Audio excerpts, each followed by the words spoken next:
Hi, welcome to the Kelli Christina Show, thought leaders of our American industries. So these episodes are dedicated to some dynamic leaders and bosses in various industries. And today I'm honored to introduce Jeff Barker from Chamberlain Steakhouse. Jeff Barker is the Director of Operations for Chamberlain's, a known restaurant lobbyist. He has a little over 50 years in the restaurant and hospitality industry, and also spent some years as a president of the restaurant industry. Welcome, Jeff Barker. Glad to be here. Jeff, I would love it if you could tell our viewers about your background. Well, I started in this business as a child. My father passed away when I was 11 years old, and I went to work when I was 12. And so that would have been 1972. I just felt this overwhelming need to go to work. I'm an only child. My father passed away. There was a restaurant that was at the high school, which I was not in, had an ad for, wanting help. I was kind of a big kid. I went down there in 1972, applied and got hired. And I've been at it ever since, over 50 years. That is absolutely amazing. And you are definitely a restaurant baby, and you just stuck with it. And a leader for the industry that I admire. So if I ask you why you picked a restaurant and hospitality? Well, I knew as a kid going out with my parents and stuff like that I really, really enjoyed the environment. It was something that you could work at and still go to school. It was important. I was a student at the time. I literally would bring my books to a booth in the afternoon and do my homework in the restaurant. Then we had a family meal at this restaurant. And then I would work, and I worked 5 nights a week, sometimes till 2 in, back at school at 8 o'clock. So it was a business that I could go to school and work in and have fun. I love it. All right. And I wanted to know a little bit more about, I know you were the president of the Restaurant Association. So what were your responsibilities, Jeff? What did you do out there? It was a few years ago. I was the president of the Greater Dallas Restaurant Association. That is now called the Dallas branch of the Texas Restaurant Association. You chair the board of directors, which is about 30 volunteer restaurateurs and vendors. You work on culinary education. We raise money for culinary students all over the state of Texas. We also did political action committee work, and I lobbied in Austin every other year, as sessions every 2 years, and went to Washington, D.C. on my own dollar, 8 years in a row to lobby for restaurant things. So if I ask you what you lobbied, probably various laws, but what else? Various laws. Things from, roof depreciations for people that own restaurant buildings to ADA legislation, so a restaurateur that wouldn't get sued. First, allow them to make their changes to their facility that violated any federal law before the lawsuit, and then, allow them to fix it before you get sued. Those kind of things I was passionate about. Okay. Pretty sure you know every restaurant owner out there, too. I know a lot of them. Dallas has gotten big. It's a much bigger city now. But when I was the president of the Restaurant Association, I knew almost all of them. Very amazing. So you're my ex-boss, and I certainly enjoyed working at Chamberlain's fish market, probably over maybe 10 years ago. Correct. But I would love to talk about, because you do keep a lot of long-term employees on your staff. And so Richard Chamberlain, yourself as the Director of Operations, what do you believe with employee culture and staff? Well, here we are. We're still friends. You worked for me many years ago. So that says something right there. It's a culture of family. Not corporate. We wanted to always have sort of the individual owner-operated type feel. We felt like it was important to, make sure family came first for people. We've loaned money, raised money for people that have gotten into a bind or had a health problem. We've, we close on Christmas Day and Thanksgiving Day and New Year's Day and 4th of July and these very monumental holidays that people want to spend with their family. And we know that the corporate world of restaurants would have people working a double on Christmas and Thanksgiving because people want to go out on those days. But we feel it's important to allow the employees to have, their family time. So it's a family culture, but we still have policies and procedures that keep us in, very professional. So, and you say professional policies and procedures because that's always important in operations. Right. But your culture, not all restaurants can keep the employees like Chamberlain. So it's very amazing. Well, we allow people to express themselves in the way they want. I mean, we're not robotic, as you know. You work for me. We don't tell you how to greet your table and how to make your connection with your guests. As long as you're connecting with your guests as a server or a bartender, then that's what's important to me. If they're coming back and they're asking for you, then you're doing something right, and we're doing something right by allowing you to kind of do it on your own. Right, and I agree with you. And this is your interview, but I do remember special occasions, yourself and Richard Chamberlain really making the holiday special occasions right over the top for the employees, and I'm always going to remember that. No, that's okay. So as the director of operations, JB, what are your challenges being such a reputable steakhouse in Dallas, and how do you balance your schedule? Well, you work a lot. I mean, you just really do. People don't really understand it. I work every day, 7 days a week, at least 12 hours every day. I mean, I wake up at 8. I'm at my desk in my home office, and then I'm in the restaurants at least until 8. If I'm not in the restaurant, like last night, I was at a big catering. I'm off property doing work for the restaurant, or I'm lobbying for the restaurant, or I'm advertising or promoting, or just answering the phone and taking reservations on my phone for customers that have known me for the 30 years that we've had Chamberlains. Yeah, I mean, definitely. Do we have any restaurants that have beat Chamberlain's on years of business? I know you're right up there. Well, there's a handful of restaurants that have been around for a while. I think Javier's has been around for a little while. Chamberlain's has been around. I mean, there's Dunstan's, but really there's only a handful of full-service, white tablecloth, nice restaurants that have lasted this 30 years that we've lasted. I mean, it's not, it's a small group now. And I love it. So we started to talk about this, but I'm going to ask you again because I've always admired how many restaurant company owners out there that you've worked for. And I'm going to ask you about your lobbyist work again. Okay. Any more details on how do you represent the restaurant industry? Well, it starts by, when you're with the restaurant industry, they're very helpful in setting up all your appointments when you go to lobby so you can get into a senator's office or a congressman's office. And then, what your passion is, you usually go in with a group, 2 or 3 or 4, 5 people. And then if your passion is politics or your passion is education or your passion is something else, then that's what they want you to study, the issues that are affecting the restaurant and what you're passionate about. Mine happened to be politics. I'm a political guy, kind of a political junkie, and I, studied that, and I, that's kind of what I felt was important to get some of this legislation.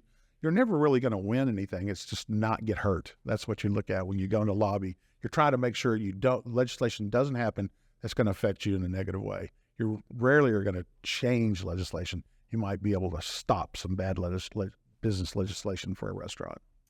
And it doesn't matter what industry, you got to be careful on legislation and laws. Oh, absolutely.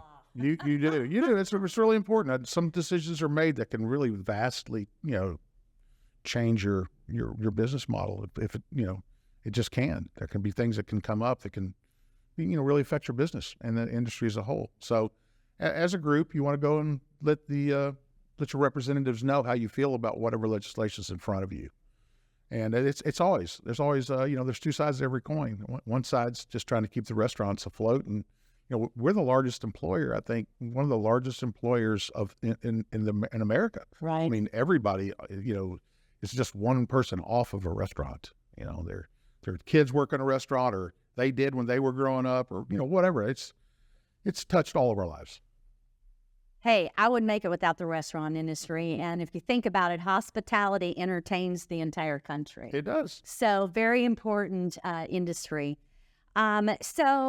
Another great question I wanted to ask you about, and something I noticed from working with you 10 years ago, yourself and, celebrity Richard Chamberlain, you guys have always been very big on supporting local communities. Right. I know, and I always admired with the fish market that we did something, charitable event for the homeless shelters.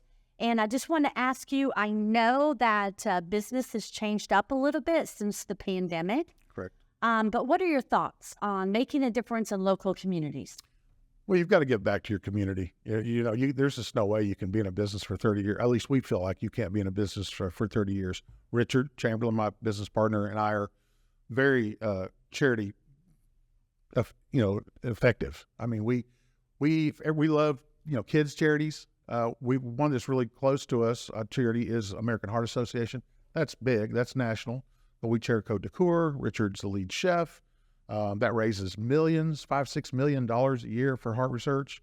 But on the local level, like Operation Kindness for pets, we have raised tons and tons and tons of product for Operation Kindness. We're doing a gala with them and doing a charitable giveaway with them. And then the Samaritan Inn in McKinney, which is a homeless shelter.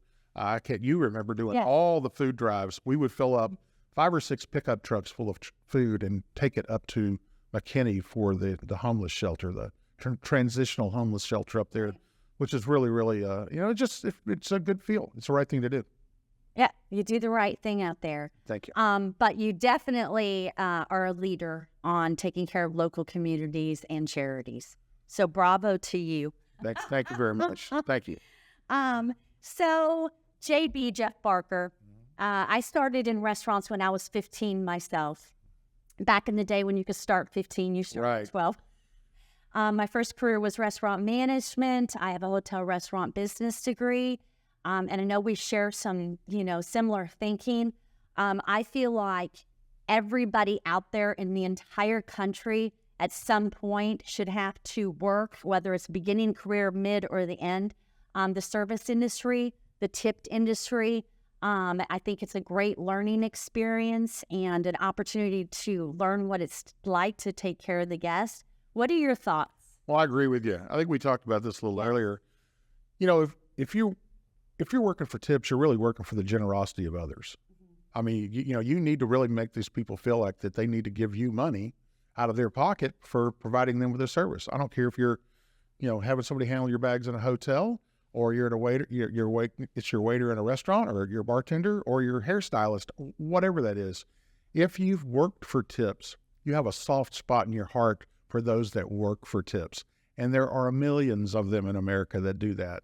And I just think it'd be beneficial for everybody. I think you feel the same way, that if they work for tips and they understood that you have to be nice and friendly and kind and go out of the way to make more money, to make somebody have a good experience or whatever you're doing, and they reward you with a little bit more tip money. And then, it's a kind of a snowball.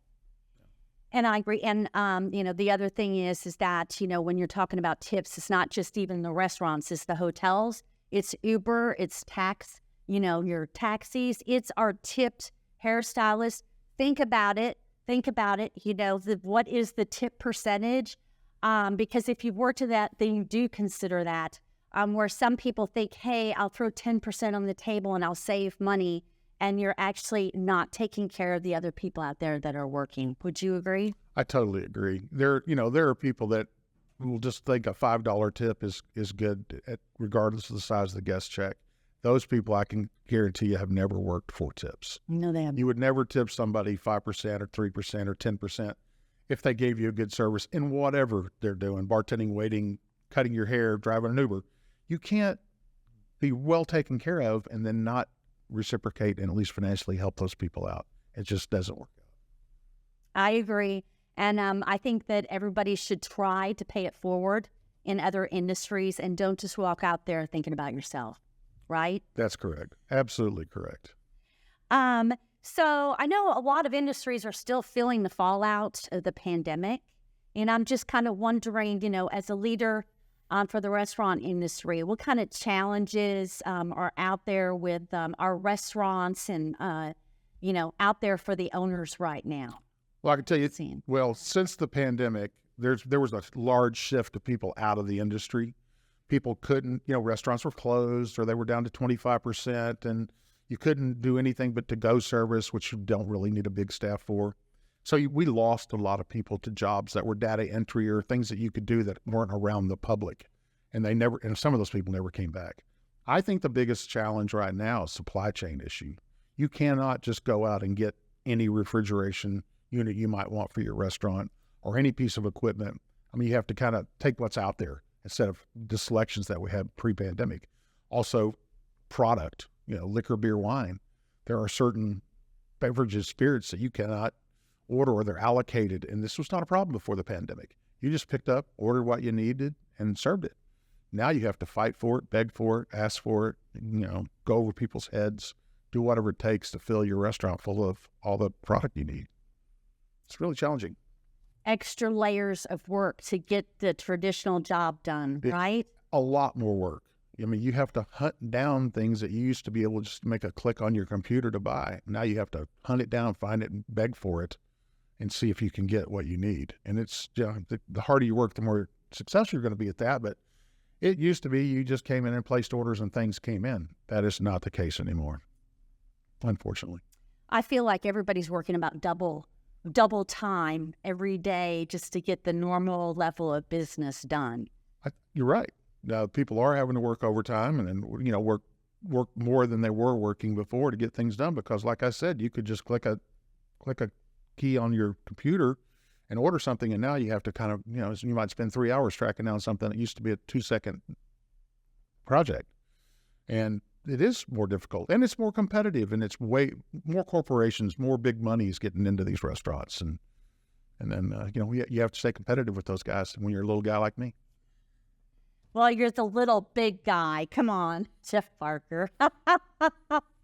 So just on a fun note. Sure. What do you like to do for fun when you're not at work?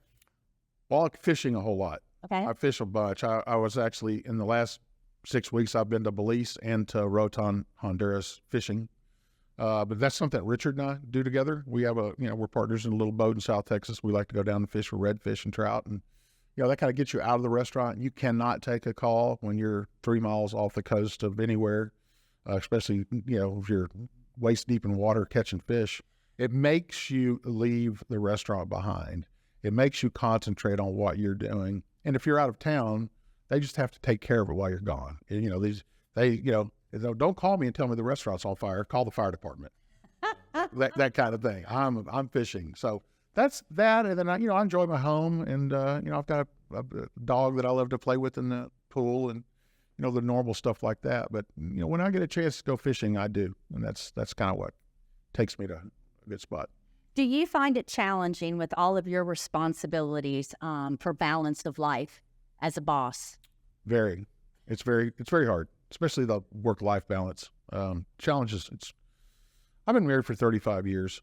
But I've certainly had to, make real hard decisions. And, the restaurant has been kind of my other wife for all these years. And, you have to make a decision. I mean, one pays all the bills and the other one spends all the money. So you have to, you've got to do the right thing.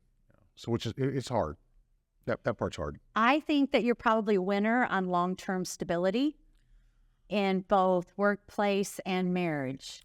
Well, it's like I said, both of them take a lot of work, and are huge commitments, and it's worked out. It's all good, right? That's right. So, I just wanted to know, can you share with any strategic goals or plans for the future? You guys got anything new cooking? Well, we have a cigar lounge attached to which we've doubled the size of, which we have attached to our steakhouse. So we're always looking for ways to market these, both the restaurant side and the cigar lounge side. We just signed a 10-year lease to extend our stay at Chamberlain's. Love it. And we've been there 30 years. We had our 30th anniversary, June 11th. And congratulations to the 30th anniversary. Thank you. We had that's wow. We had 90 people come to this anniversary party, and there were dozens that were there the day we opened 30 years ago. So we've maintained those customers. Pretty fun. And that's another point that I'd like to bring up. You have a lot of return and long-term big names out at Chamberlain's. We do. Would you agree? We do. That's what really has made it popular. It's how we've been able to do this. We love our customers. I mean, we're very huggy, kissy, very affectionate. We have them over to our homes. We have really developed relationships with people that are like family over the years. I mean, to have 90 people come to your anniversary party that have been coming around for 25, 30 years, that's crazy. I mean, we could have invited more, but the room only held that many people. We've developed some fantastic relationships with some really fantastic people, and it's really made it makes the job more fun. When you know everybody in the dining room, it's fun walking around and seeing people and seeing what's been going on in their life over the last few days, because they're return guests. Lots of them come often. And it seems to me that you've kind of taken the family culture from Chamberlain's and you passed it along to your long-term guest, and that's what makes you thrive. Thank you. Yeah. Congratulations, JB, and Chamberlain's on your 30-year anniversary. Thank you so much. You're very much admired, and wishing you guys an absolute beautiful year. Well, thank you so much. Thanks for coming today. It's my pleasure.